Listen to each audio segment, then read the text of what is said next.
자, 우리가 붙잡을 언약의 말씀의 제목은 예수님은 그리스도라는 제목입니다. 서론 말씀을 먼저 전하겠는데요. 우리 아까 김정인 집사님 대표기도 하시면서 서론 말씀을 완전히 요약한 거 있죠? 감사합니다. 자, 모든 성도가 반드시 알아야 됩니다. 성경 66권의 주제가 뭔지, 그리고 성경의 핵심적인 내용이 뭔지, 그리고 성경의 기록 목적이 뭔지, 이거부터 먼저 이해를 하고 성경을 봐야 돼요. 이거부터 먼저 이해를 하고 그래야지만 제대로 될 수 있는 게 신앙생활입니다. 자, 여기에 대해서 아주 간단하고 쉽게 설명해 주는 말씀이 있습니다. 요한복음 20장 31절이에요. 오직 이것을 기록함은 무슨 말씀이죠? 성경 66권의 주제, 핵심적인 내용, 기록 목적은 이거다, 이 말씀이에요. 뭐죠? 예수께서 중간에 보니까 그리스도이심을 믿게 하려 함이요. 자, 그런 다음에 이 믿음 때문에 생명을 얻게 하려 함이니라. 여기서 생명은 영생이에요. 영원한 생명입니다. 다시 말하면 여러분, 성경에는 수많은 사건, 사람, 다양한 이야기들이 너무 많아요. 그러니까 진짜 주제, 핵심 내용, 기록 목적을 모르면은 그냥 엉뚱한 길로 빠지기 쉬운 거예요. 그런데 이 모든 것들이 오직 한 가지만을 얘기하고 있대요. 뭐죠? 예수님이 원죄, 사탄, 지옥 운명을 해결하는 선지자, 제사장, 왕, 이 세 직분을 합해서 오신 그리스도이심을 믿게 하려고 성경을 기록했다. 그리고 이것 때문에 영원한 생명을 얻게 된다. 예. 자, 조금 더 설명하자면 첫 번째, 예수님은요, 아무리 쌓아도, 아무리 이루어도, 아무리 가져도 어느 날 찾아오는 허무, 방황, 공허를 이겨낼 수가 없어요. 여기에 잡혀버리면은요, 백약이 무효예요. 아무 효과가 없어요. 그런데 이 지옥 운명을 천국으로 바꾸는 참 선지자이신 바로 그리스도가 맞다는 사실을 성경은 계속해서 말씀하고 있는 거예요. 요한복음 4장 46절에서 53절에 보니까 헤롯 안티바 왕의 신하가 있었는데 그 아들이 병에 걸려 거의 죽게 됐어요. 그런데 말씀만으로 살려주셨어요. 무슨 말이에요? 예수님은 지옥, 사망을 해결하는 참 선지자이신 그리스도다. 그 말씀이에요. 그러니까 여러분들 사건이나 사람이나 이야기들을 볼 때 이 눈으로 봐야 돼요.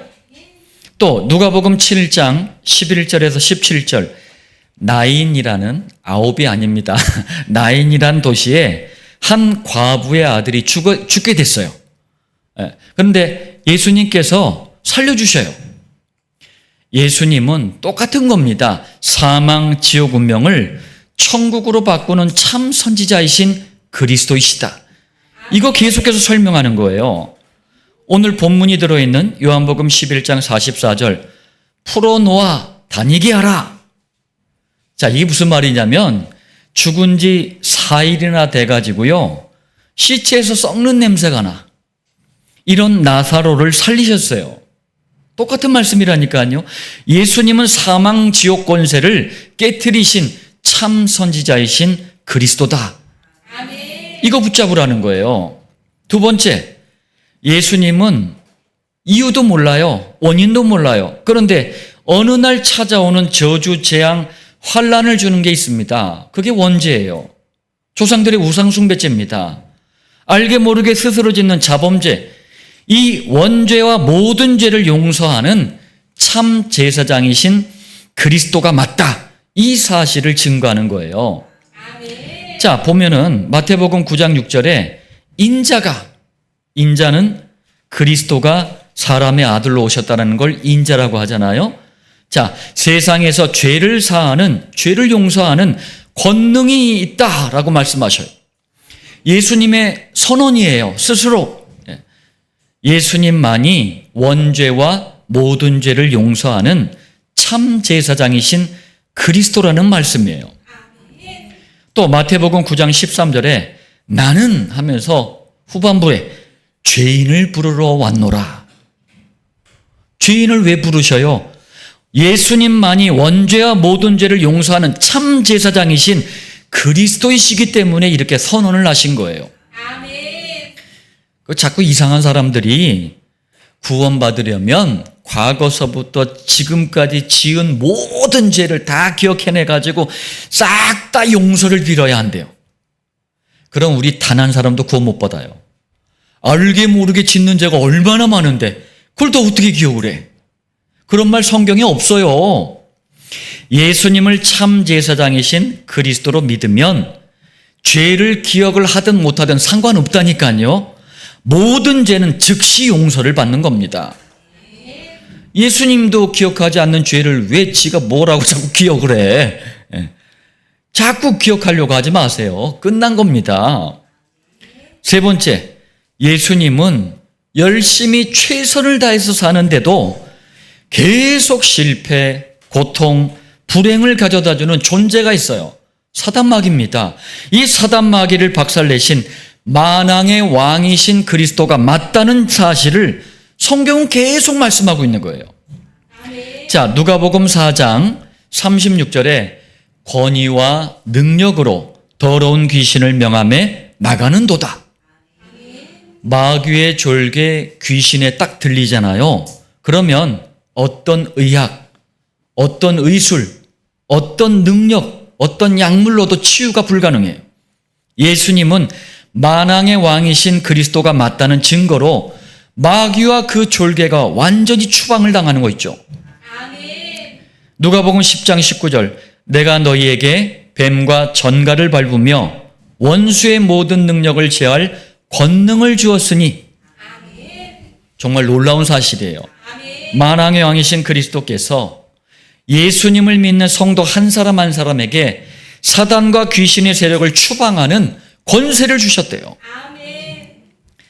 다시 한번 정리하면 성경 66권의 주제, 성경의 핵심적인 내용, 성경의 기록 목적은 단 하나입니다.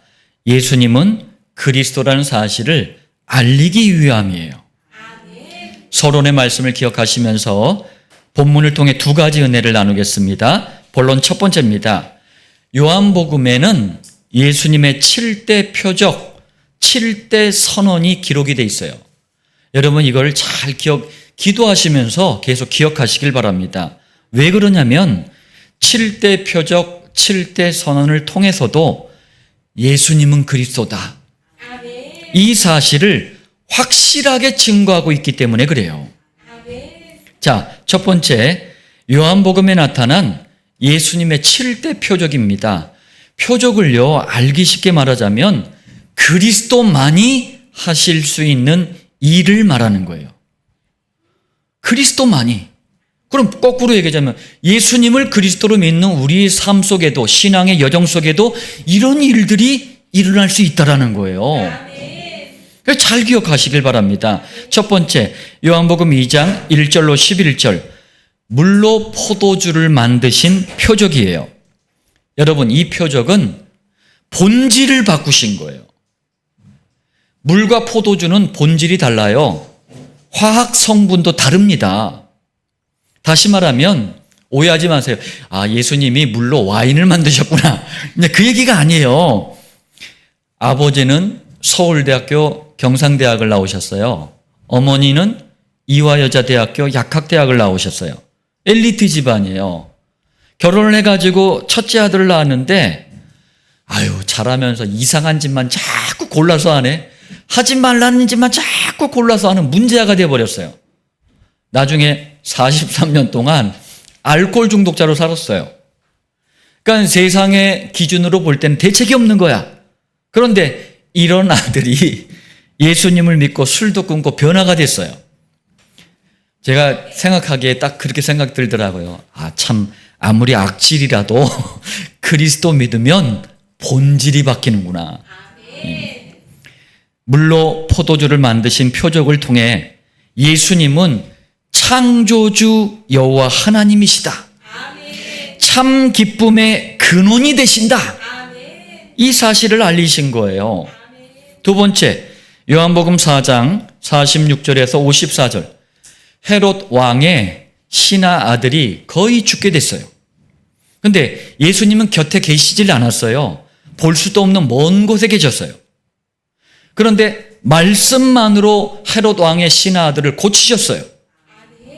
이 표적은 예수님은 시간과 공간, 시공간을 초월해서 이 땅의 모든 사람을 다 아신다. 그걸 전지하다라 그래요. 전지하다는 게 모든 걸 다 알고 계신다. 전지하신 여호와라는 증거예요. 또 신하의 아들을 치유하신 거는요, 전능하신, 못할 일이 없으신 전능하신 여호와라는 증거입니다. 세 번째 표적, 요한복음 5장 2절로 9절이에요. 베데스다 연못가에서 38년 된 병자를 치유하셨어요. 여러분, 38년이라는 게 뭐예요? 그냥 해볼 거 안 해본 거 다 해본 거예요. 그냥 인생을 운명으로 받아들여 버린 상태예요. 해답이 없는 상태예요. 그런데 이 표적은 예수님은 모든 저주와 질병 문제를 해결하시는 그리스도라는 증거입니다. 네 번째, 요한복음 6장 1절로 13절. 오병이어 떡 5개 물고기 2마리를 가지고 남자만 5,000명을 먹이고 12바구니나 남기셨어요. 이 표적은 예수님은 창조주 여호와시다. 이거는 창조주의 능력인 거예요. 또 우리의 필요를 아시고 채워주신다. 예수님이 바로 우리의 영원한 생명의 떡이다. 이런 사실들을 증거하는 표적입니다. 다섯 번째, 요한복음 6장 16절에서 20절. 예수님이 바다 위를 걸으셨어요. 희명이가 이렇게 가끔가다 이렇게 컴퓨터 가지고 하는 거 보니까 요즘은 참 별천지더라고요. CG 기술이 너무 발달해가지고요. 컴퓨터 그래픽 이 기술이 너무 발달해가지고 우리가 상상만 했던 모든 것들을 다 이 영상으로 표현이 가능하더라고요. 그래서인지 사람들이요, 예수님이 무리를 걸으셨대. 이게 감동이 안 되는 거예요. 특히 저 뻥이 심한 중국 영화 있잖아요. 막 사람들이 막 날라다니잖아요. 그러니까 예수님이 무리를 걸으셨다. 이게 감동이 되겠습니까? 그런데 오늘 전부 집에 귀가하셔가지고 욕조에다가 물을 받아 놓으세요. 그리고 그 위에서 한번 서 계셔 보세요. 무리를 걷는 표적은 예수님의 신성을 증거하는 거예요. 신성이라는 게 여호와 하나님이시다 이 말이에요. 여섯 번째입니다. 요한복음 9장에 태어날 때부터 맹인, 시각장애인이죠. 이 사람을 예수님이 치유하셨어요. 이 표적도 예수님의 신성을 증거하는 표적이에요. 일곱 번째, 요한복음 11장 1절로 44절. 죽은 지 나흘 4일이나 된 나사로를 살리셨어요. 가만히 생각해 봤어요. 왜 4일일까? 3일도 아니고 4일 정도 된다. 그건 완전히 죽은 거예요. 3일장을 왜 한국에서 치른 줄 아십니까? 혹시 깨어날까 봐. 근데 4일 됐다. 뭐예요? 이건 뭐예요? 완전히 죽은 거예요. 자, 이 표적은 예수님의 신성을 증거하는 거예요. 예수님이 우리에게 참된 부활이 되신다. 영원한 생명을 주시는 여호와 하나님이시다. 이걸 증거하는 표적이에요. 두 번째입니다. 이번에는 예수님의 7대 선언입니다. 선언이라는 게 뭐냐면 사람들이 이렇게 말하는 그런 말이 아니라 그리스도께서 선포하신 말씀을 선언이라 그래요. 이건 그리스도의 말씀이기 때문에 능력이 있는 거예요. 자, 첫 번째입니다. 요한복음 6장 35절. 나는 생명의 떡이니. 자, 예수님만이 영생의 양식이라는 말씀이에요. 영원한 생명의 양식이에요. 그래서 예수님을 그리스도로 믿고 마음속에 영접할 때 그 사람은 영원한 생명의 양식을 얻게 되는 거예요. 두 번째, 요한복음 8장 12절. 나는 세상의 빛이니. 예수님은 참된 빛, 생명의 빛, 영생의 빛이기 때문에 여러분, 그리스도를 알아가면 알아갈수록 창세기 1장 2절이 해결이 되는 거예요. 자꾸 뭐가 사는 길인지 헷갈리십니까? 혼돈. 자꾸 뭘 해도 뭘 이루어도 뭘 가져도 만족이 없는 텅 빈 마음, 공허. 해답이 없으니까 오늘과 내일 미래가 깜깜해요. 흑암. 이게 해결되는 거예요. 지금도 사람들을 잡고 있는 이 문제가 해결되는 거예요. 세 번째, 요한복음 10장 7절. 나는 양의 문이라. 예수님은 천국의 문이에요. 교황이 천국의 문 아닙니다. 하나님 자녀가 되는 문이에요. 영원한 저주에서 빠져나오는 문이에요. 네 번째, 요한복음 10장 11절. 나는 선한 목자라.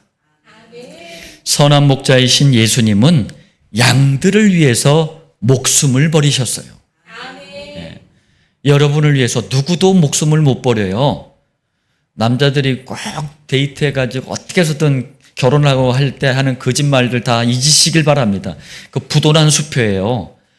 우리를 위해서 목숨을 버리신 분은 예수님밖에 없습니다. 다섯 번째, 요한복음 11장 25절.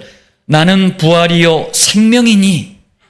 여러분, 예수님은 사망 권세, 지옥 권세를 이기시고 부활하셨어요.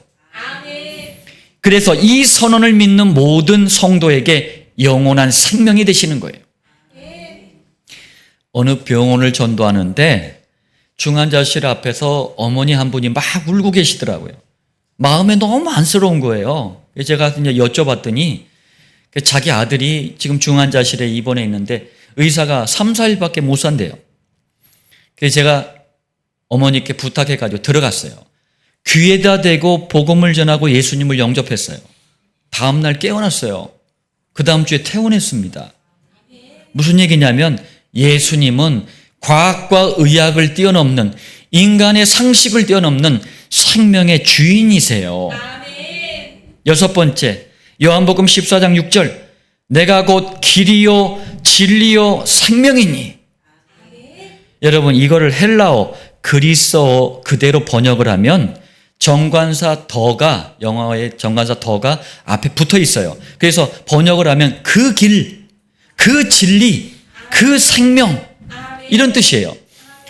영어의 정관사 더가 이제 여러 가지 이제 역할들을 하는데 유일하다는 걸 강조할 때 더를 또 붙이거든요. 다시 말하면 예수님만이 유일한 구원의 길, 유일한 진리, 유일한 생명, 이걸 강조하는 거예요. 일곱 번째, 요한복음 15장 1절. 나는 참 포도나무요. 여러분, 가장 중요하게 보는 성경에서의 그 과일 열매 중에 하나가 포도예요. 포도. 굉장한 풍족, 풍요, 은혜, 결실, 사랑, 모든 굉장히 중요한 의미들이 다 담겨 있어요. 이 포도나무시래요. 근데 그냥 포도나무가 아니라 참 포도나무시래요. 그러면 성도는 그리스도께 붙어 있어야 좋은 열매, 좋은 인도, 좋은 응답을 받게 된다는 말씀이에요. 정리하면 예수님의 7대 표적, 7대 선언을 왜 기억해야 됩니까? 한 가지예요. 그것은 바로 예수님만이 그리스도이심을 증거하기 때문에 그렇습니다. 자, 본론 두 번째입니다. 본문에 예수님께서는 죽은 지 나흘 4일이나 된 나사로를 살리셨어요. 이거는요, 어떤 사람도, 어떤 종교도, 어떤 교주도, 어떤 과학도 흉내낼 수 없는 예수님의 공생의 최대 표적이에요. 공생애가 뭐예요? 그리스도의 일을 이루기 위한 3년 6개월의 여정을 공생이라고 하잖아요. 자, 예수님은 이 표적을 통해서도 오직 예수님만이 그리스도이시다, 이걸 확실하게 보여주신 거예요. 첫 번째입니다. 무슨 말인지 의미들을 보겠습니다. 먼저 예수님께서 나사로를 살릴 당시에 유대 사회의 분위기를 좀 보겠습니다. 예수님은요, 자신을 향해서 나와 아버지 하나님은 하나다, 이 말은 나는 하나님이다, 이런 말씀이에요. 또 비슷한 말이에요. 나를 본 자는 아버지 하나님을 본 거다. 내가 하나님이라는 거예요. 그러니까 나를 보면 하나님 본 거다, 이 말이에요. 아브라함도 수천 2000년 전의 사람 아브라함도 나를 믿고 구원받았다? 아브라함이 태어나기 전부터 내가 있었다? 그리고 요한복음 2장에 보면 또 그런 말씀도 하셔요. 너희가 나중에 내가 하늘 보좌에 딱 앉아 있고 주변에 천사들이 왔다 갔다 하는 것을 볼 거다. 이렇게 계속 말씀하시는 거예요. 아니, 목수 아들 다 하는데, 목수 요셉의 아들인 거 다 하는데 이렇게 말씀하는 거예요. 유대 교인들뿐만 아니라 유대인들이 믿지를 않은 거예요. 요즘 말로 어디서 저런 또라이가 나타나가지고 유대 사회를 이렇게 어지럽게 하지? 이랬습니다. 그런데 예수님은요, 말씀만 그렇게 하신 게 아니고 실제로 바다 위를 걷네? 물로 포도주를 만드시네? 병자들을 낫게 하시네? 죽은 사람을 살리시네? 막 여러 가지 일들을 막 벌이시는 거예요. 그러니까 그리스도가 맞는 것 같기도 하고. 지금 유대교인들은 마음의 의혹, 의심을 가지고 있는 상태인 거예요. 그리고 구약시대 때부터 약 500년간 장로들, 대제사장, 제사장들을 중심으로 사내들인 공회를 만들었어요. 그리고 유대인들에게 율법을 계속 교육을 하고 있는 너무나 훌륭한 자신들을 향해서, 이 사람들을 향해서 강도다, 절도다, 사꾼이다, 담 넘어오는 놈들이다, 마귀의 자녀다, 별의별 욕을 다 하시는 거예요. 아니, 너무 수고한다, 잘한다 이렇게 해줬으면 좋겠는데 피가 거꾸로 도는 말씀만 하시는 거예요. 이러니 기회만 되면 저 예수님을 붙잡아야지. 그리고 신성모독으로 몰아야 되겠다. 하나님을 멸시하고 모욕하는 자, 그게 신성모독자 아닙니까?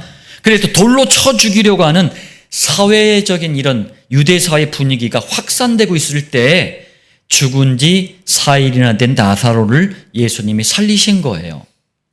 두 번째입니다. 예수님의 공생의 최대 표적인 나사로를 살릴 당시에 현장의 상황을 보겠습니다. 9시 뉴스 하듯이 이제 생중계하는 거예요. 이때 상황, 현장 상황. 요한복음 11장 19절. 많은 유대인이 후반부에 보니까 그 오라비의 일로, 나사로죠, 위문하러 왔더니, 평소에 나사로 가정이 유대인들과 인간관계가 얼마나 좋았던지 수많은 사람이 위로하러 온 거예요. 많은 유대인이 와가지고 이제 남겨진 자매를 위로하는데 갑자기 마르다, 마리아가 딱 일어나가지고 죽은 무덤 쪽으로, 나사로가 죽은 무덤 쪽으로 가는 거예요. 그러니까 위로하러 온 많은 유대인도 우르르 막 쫓아가서 본 거예요. 그런데 거기에 하필 신성모독자, 이런 누명을 딱 씌워놓은 예수님이 딱 서 계시는 거예요. 신성모독자가 죽은 나사로를 보고 눈물을 흘리시네. 이것을 본 유대교인들은 봐라, 저 사람이 나사로를 정말 사랑하셨구나. 자, 그러면서도 뭐라고 하느냐? 그런데 병자도 낫게 하고 맹인의 눈도 뜨게 하고 그런 능력을 가진 자가 어떻게 죽기 전에 나사로를 살릴 수 없었냐? 이런 식으로 조롱을 하는 거예요. 그러자 예수님은 나사로가 죽지 않았다, 살 것이다 라고 말씀합니다.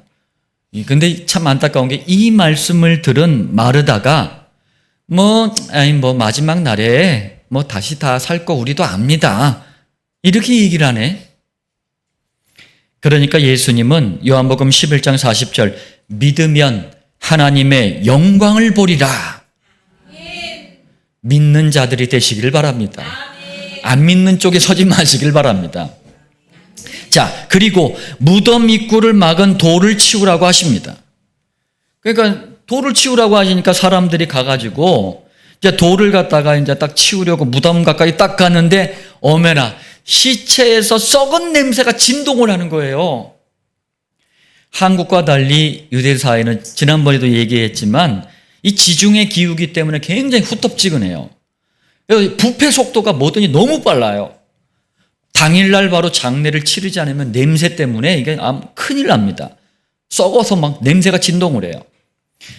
예전에 어떤 남자가 양말을 한 켤레를 딱 신고요, 3개월 동안 양발을 벗지 않고 양발을 신었대요. 왜 그런지 모르겠어. 근데 3개월째 되는 날 양발을 딱 벗어가지고 냄새를 딱 맡았대요. 사망하셨어요. 발꼬락내 때문에 진짜 죽었대요. 발꼬락내도 죽는데 시체 썩는 냄새는 얼마나 대단하겠습니까? 자, 결국 돌을 옮겨놓고 예수님께서 기도하십니다.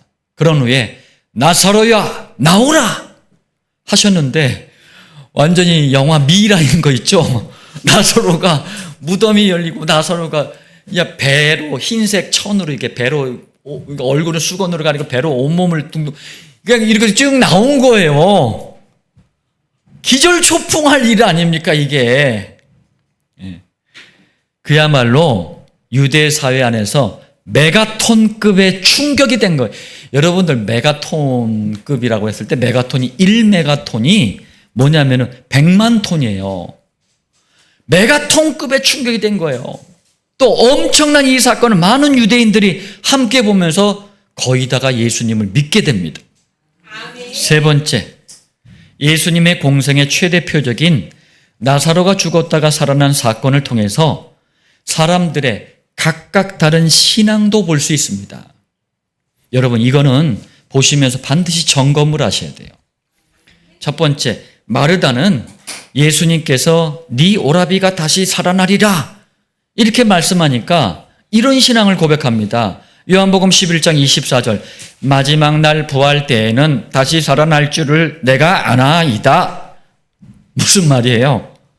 한마디로 교리신앙, 교리라는 게 기독교 교리신앙, 곧 예수님에 대해서 기독교 교리대로 지식적으로만 이해하는 신앙을 가진 거예요. 교리도 중요하지만 믿어야 되는 거예요. 두 번째, 마리아는 이런 신앙을 고백합니다. 요한복음 11장 32절 주께서 여기 계셨더라면 내 오라버니가 죽지 아니하였겠나이다.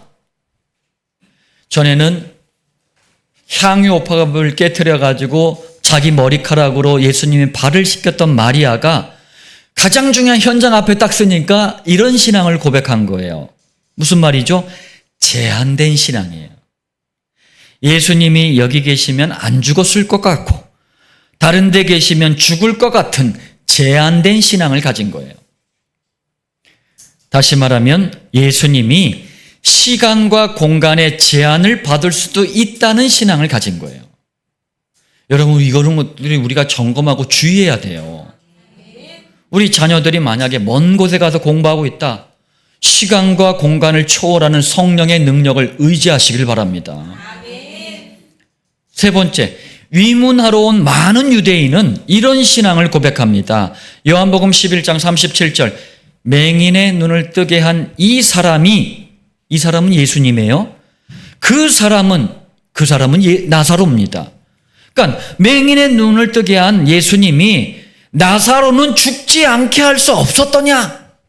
무슨 말이죠? 원망하는 신앙을 가진 거예요. 네 번째, 심지어는요 이런 신앙을 가진 사람들도 있었어요. 요한복음 11장 46절 그 중에 어떤 자는 바리새인들에게 가서 예수께서 하신 일을 알리니라. 우리 아이들이 좀 중고딩들이 쓰는 표현 중에 꼰질렀다라고 표현하는데 자기들이 직접 보고 확인하고도 유대교 교권에 가가지고 일러 바친 거예요. 그러면서 자신들은 믿지 않는 거예요. 다시 한번 말씀드립니다. 네 가지 중에 어느 부분에서 연약한지 우리가 점검해야 돼요. 네 번째입니다. 예수님의 공생의 최대 표적인 나사로를 다시 살리신 이 사건 이후에 달라진 게 뭘까요?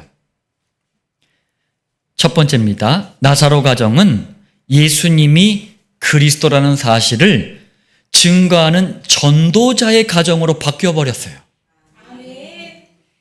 그런데 이게 내가 해야지 해서 된 게 아니라 자연스럽게 됐다니까요. 볼까요? 무덤에 옮길 때 많은 유대인이 썩은 냄새까지 맡아버렸잖아요. 그러니까 나사로가 죽었다는 거는 누구나 다 아는 사실이에요. 그런 나사로가 살아가지고 자꾸 돌아다녀. 이러니까 말하지 않아도 그 자체가 간증거리인 거예요. 전도가 된 거예요. 제가 백 집사님께 말했어요. 집사님은 그냥 사람만 계시라고. 한 120세까지 사람만 계시라고. 자체가 간증거리라고. 전도라고. 그리스도가 아니면 안 되는 분이에요. 제가 우리 차은유 숭애한테도 그런 얘기를 해요. 너희들 살아서 움직이는 자체가 간증거리다. 전도는 인간의 방법, 열심, 프로그램 가지고 하는 게 아닙니다. 그리스도께서 역사하신 증거를 보이는 게 전도예요. 자, 이 사건은 많은 유대인에게 예수님은 정말로 그리스도가 맞구나. 이 증거를 보인 거예요. 그래서 유대교와 교권이 지금까지 예수님을 신성모독자로 누명을 씌웠잖아요. 그래서 많은 유대인이요, 알지도 못하고 등을 돌렸단 말이에요. 저 이단이다, 저 이상하다, 등 돌렸단 말이에요. 그런데 이런 유대인을 돌아오게 만들었습니다. 그러나 이게 문제예요. 이 사건 때문에 밥그릇을 빼앗길 것 같은 위협을 느껴버린 사람들이 있었어요. 바리새인들, 산헤드린 공회원들. 그래서 이 사람들은 예수님을 죽이려는 계획을 본격적으로 진행을 합니다. 참 안타까워요. 정리하면 죽은 자가 살아나는 최대 표적 앞에서도 예수님을 누구로 알고 믿느냐, 여기에 따라서 모든 것이 달라지는 거예요. 우리는 예수님이 그리스도로만 보이고 그리스도로만 깨달아져야 됩니다. 자, 결론입니다. 예수님은 그리스도이십니다. 예수님이 그리스도이시기 때문에 믿고 영접하면 사망, 지옥 심판에서 해방이 돼요. 영원한 생명의 부활로 나오게 됩니다. 또 예수님은 그리스도이시기 때문에 믿고 영접한 모든 성도의 마음속에 성령님으로 함께 계십니다. 우리는 이 축복을 감사함으로 누리고 증거하도록 세 가지에 집중하시길 바랍니다. 첫 번째, 모든 성도는 예수님이 그리스도라는 복음만을 선포하는 강단 말씀에 집중하시길 바랍니다. 두 번째, 모든 성도는 예수님이 그리스도라는 복음을 이제 삶의 현장에 돌아가셔서 각인, 뿌리, 체질로 만들어야 돼요. 이 시간을 1310-131 정시 강단 기도라고 합니다. 세 번째, 예수님이 그리스도라는 복음만으로 사람을 살리는 전도 문화를 만들어야 됩니다. 이를 위해서 10분, 30분, 1시간 이내에 예수님이 그리스도라는 복음이 필요한 전도 대상자들이 있잖아요. 명단을 다 기록하고 출석을 부르면서 기도하세요. 이게 기도로 하는 전도 목장이에요. 성령님께서는 가장 알맞은 시간표에 기도한 사람들을 목장과 야금야금 연결시켜 주실 것입니다. 전도는 되어지는 겁니다.